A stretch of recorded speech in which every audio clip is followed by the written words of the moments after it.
कौटुंबिक हिंसा करणारा व्यक्ती मंत्रिपदावर राहू शकतो का? सरकारनं अशा मंत्र्यांची हकालपट्टी केली पाहिजे. वडेट्टीवारांकडून धनंजय मुंडेंच्या हकालपट्टीची मागणी.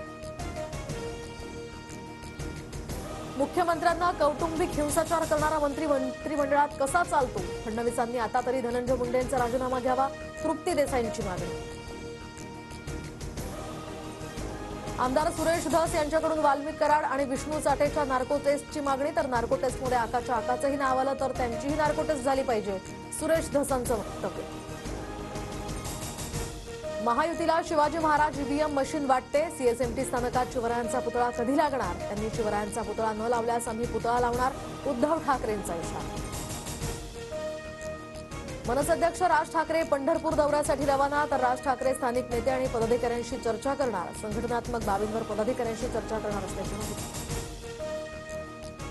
पुण्यातील गाड्या तोडफोडीच्या घटनांवरून आता अजित पवारांनी पोलिसांना झापलं. तर गाड्या फोडणाऱ्यांवर मकोका का लावत नाही? अजित पवारांचा सवाल.